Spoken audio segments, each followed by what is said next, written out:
back to the Miami-Dade Chamber of Commerce Member Connection. Yes, I'm your host, Eric Knowles, president of the Miami-Dade Chamber of Commerce.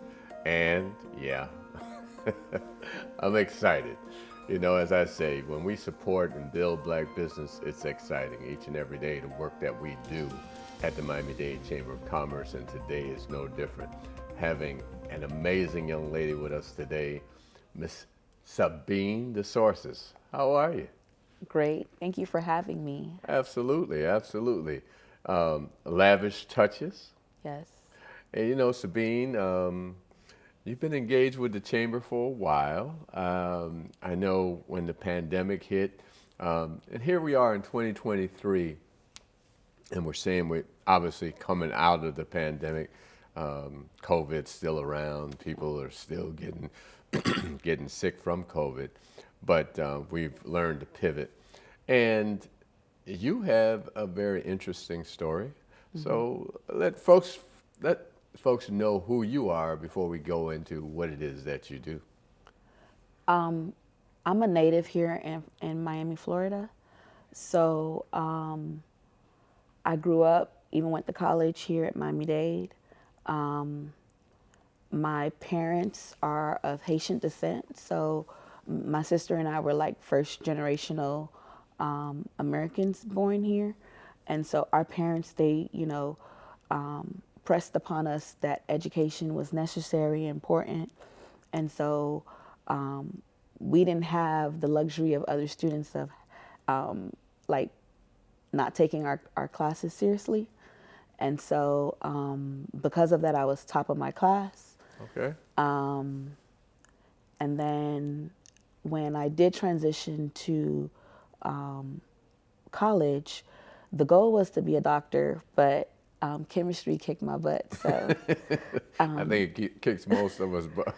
Yeah. Most of our butts. So I ended up like taking nursing classes. Okay. For whatever reason, I did way better.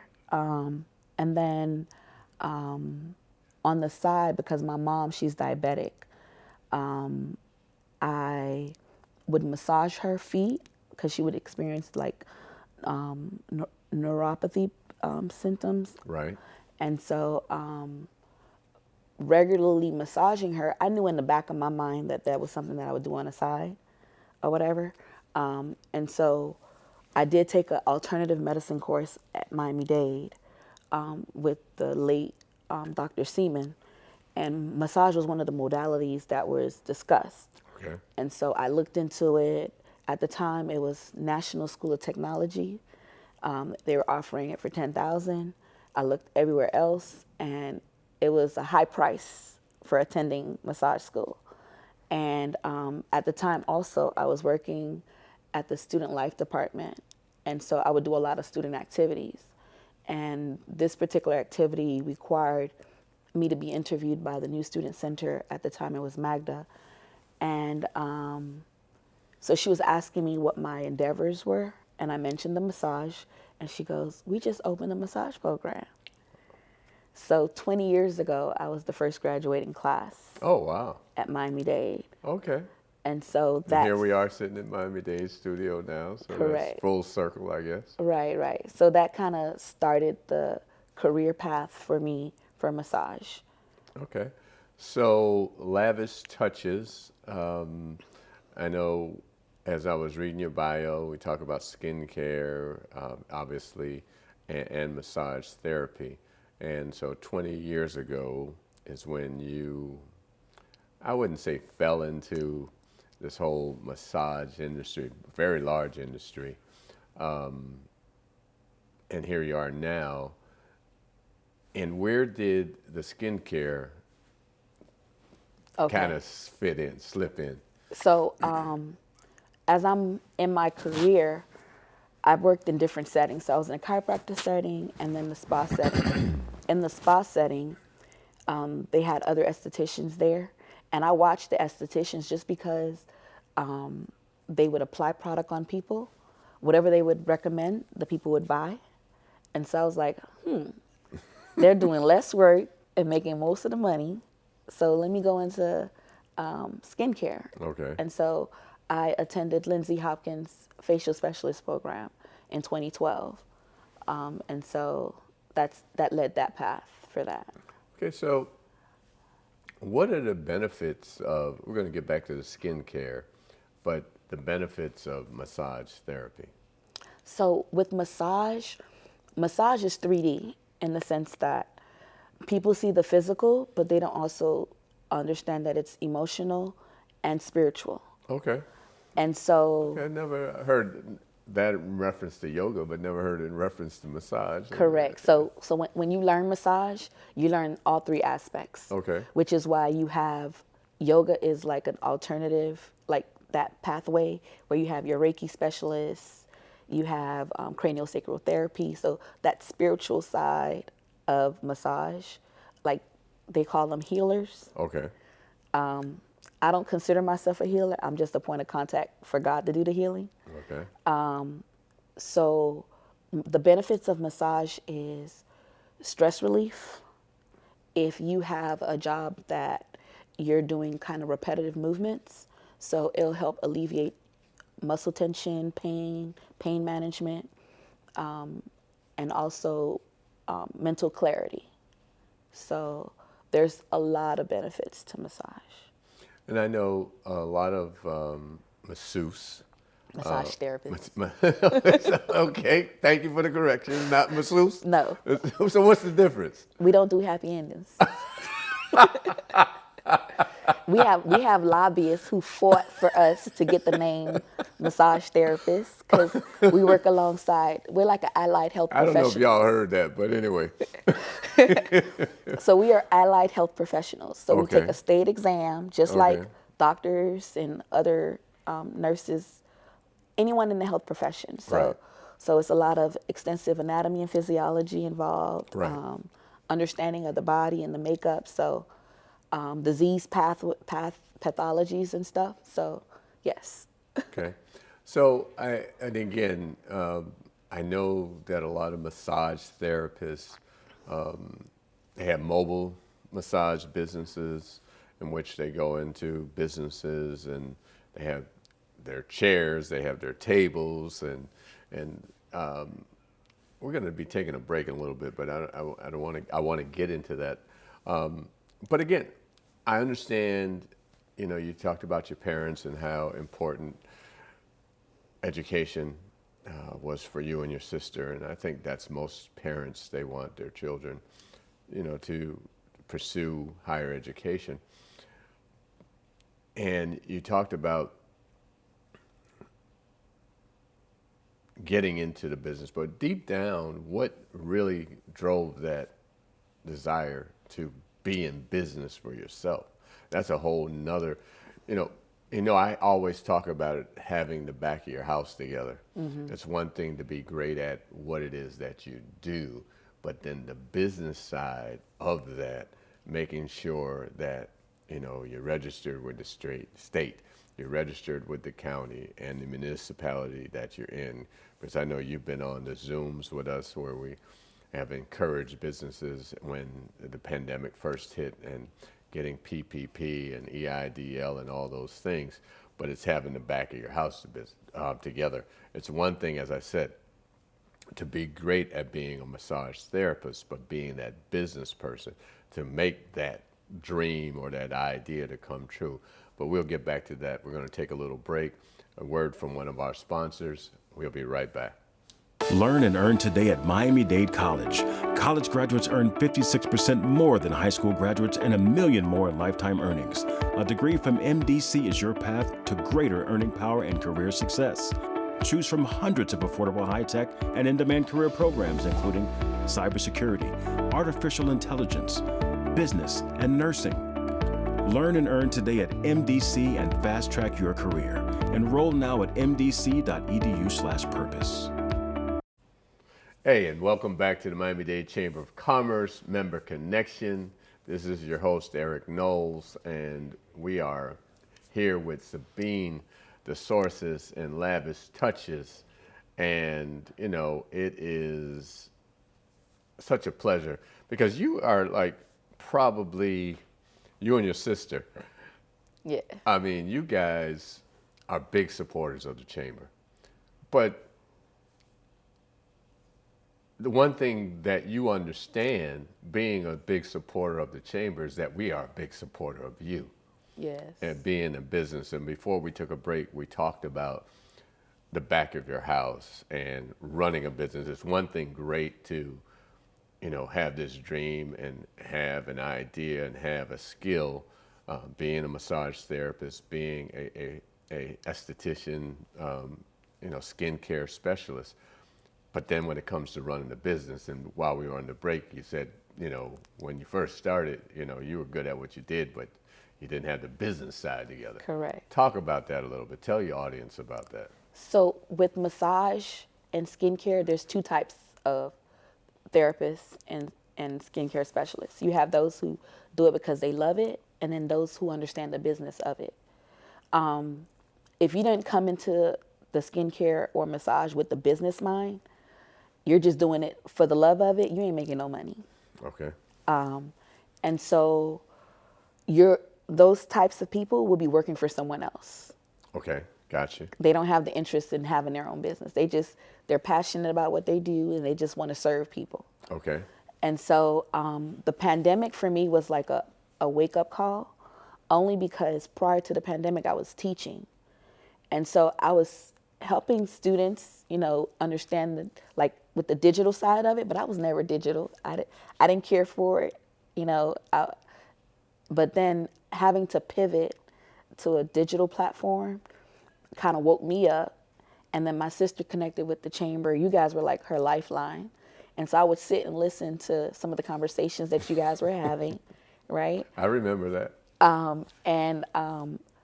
For a while, since 2015, I was the owner of Lavish Touches Hair, but she was really the one running the business. Okay. Right?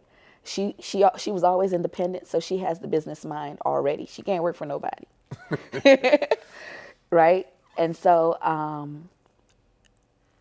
it wasn't until this year, We're talking about gasoline for folks, so she keeps talking about her sister. Yes. Yeah, these are dynamic duo. Yes. Sorry to cut you off. So it wasn't until this year, post-pandemic, that I actually took the employee hat off. Now I have my CEO hat on. Okay. From everything that I've learned from the chamber and other sources, providing the technical assistant, that I understand the business side now. But I had no business sense prior to participating with the chamber, which is why I'm very appreciative and supportive of the chamber. That back of the house, having that in order is so necessary for grant opportunities and loan opportunities or any potential investors. And so I had to learn real quick, the numbers matter. Right. And that it has to make sense. Because Right. if it don't make sense, it ain't gonna make no dollars. That's it. If it don't make sense, don't make dollars. Don't make dollars. Right. So very thankful. Right. So again, you have different setups. Obviously, you can have a place of business. Do you have a storefront? So I had to downsize. Okay. I'm mobile just now. Okay. I did have a potential place, but it's not. It sounds like she's going to be losing her spot as well. Okay. So I come to you. Okay. So talk about that. If someone wants to get in touch with you, what are the services that you provide? So for now, I just do the mobile massages. I provide full body, 60 minutes, 90-minute massages. Some people 2 hours.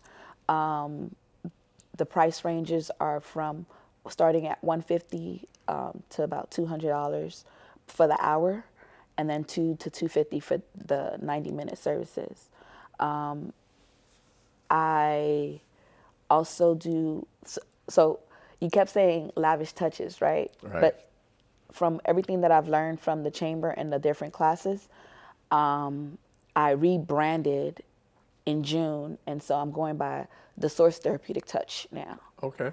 And the purpose of the Source Therapeutic Touch is post-pandemic, the essential workers have been called upon so much that I felt that they're going to be burnt out and they're going to need my services.